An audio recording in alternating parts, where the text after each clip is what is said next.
لەم دۆخەی کۆڕۆنادا و داخستنی دەرگای قوتابخانەکاندا ئەو هەر سەرقاڵی خوێندکارە خاوەن پێداویستیە تایبەتەکانە بووە تا یەکێک لە فریادڕەس و دڵنەواییدەرانی خانەوادەکانیان. ئەو لە زیندانەکانی حیزبی بەعزدا خۆشی بووەتە خاوەن پێداویستی. مامۆستا باهجەت لە هەر کوێ خاوەن پێداویستیە تایبەتەکان هەبن ئەو لەوێ دەبێت. ئافەری کاکە ئارین و دوو تەلەبێکەمانەی ئاستی سێن گرفتەکانیان زۆر قۆرسە، ئۆتیزم و ADHD و دواکەوتنی گەشە ژیری و ئەوانن.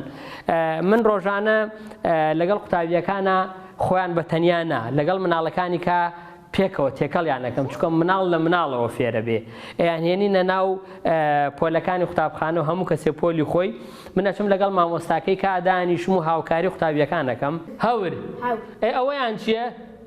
ئارین خاوەن پێداویستی تایبەتە و پێویستی بەوەیە بەردەوام بێت لە ڕاهێنانەکانی. هاتووەتەوە بۆ قوتابخانە و لەگەڵ مامۆستا بەهجەت ڕاهێنان دەکات. دایکی ئارین دەڵێ لە دڵسۆزی و ماندووبوونی مامۆستاکەی هێناومەتەوە ئێرە لێرە لێی دڵنیام. لە ڕاستیە بۆ ئێمە ینی بوونی مامۆستا بەهجەت وەکو بڵێ دەرگایەکی ڕەحمەت بوو بۆ ئێمە دوو لەبەر ئەم مناڵی ئێمە زۆر حەزی لە ناو قوتابخانە بوو. لە ڕاستیە ئەگەر یەکێکی وەکو مامۆستا بەهجەتی لێ نەبووایە ناڵێن مامۆستاکان خراپبوون، بەڵام چونکە ئەو جۆرە تەعامل و ئەو جۆرە مەسەلەن خوێندنیان نیە لەگەڵ مناڵانی خاوەن پێداویستیە لەوە چ نەیانتوانێ بە باشی تەعامل لەگەڵ ئارینا بکەم. کەس نەڵێ کورد مەردووە کورد زیندووە. باهجەت ڕەحمان تەنها بە خوێندکارەکانی خۆیەوە سەرقاڵ نییە، ئەو خەمی هەموو قوتابخانەکانی دیکەیەتی.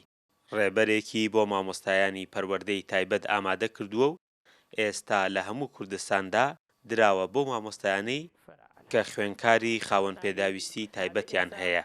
پەروەردەی تایبەت پرۆگرامی نییە، پەیڕۆ پرۆگرامی نییە وەکو کوردی و بیرکاری ئینگلیزی بۆ قوتابیانی خاوەن پێداویستی تایبەت نییە. بەداخەوە زۆر من هەسام ڕێبەرێکم دانا ڕێبەر بۆ مامۆستای پەروەردەی تایبەت. لەم ڕێبەرە چی تایە؟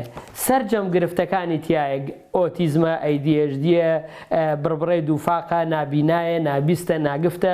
ئەمە چۆن دروستە بێ و چۆن هەڵسو کەوتی لەگەڵاکەی و لە ماڵەوە و لە قوتابخانە.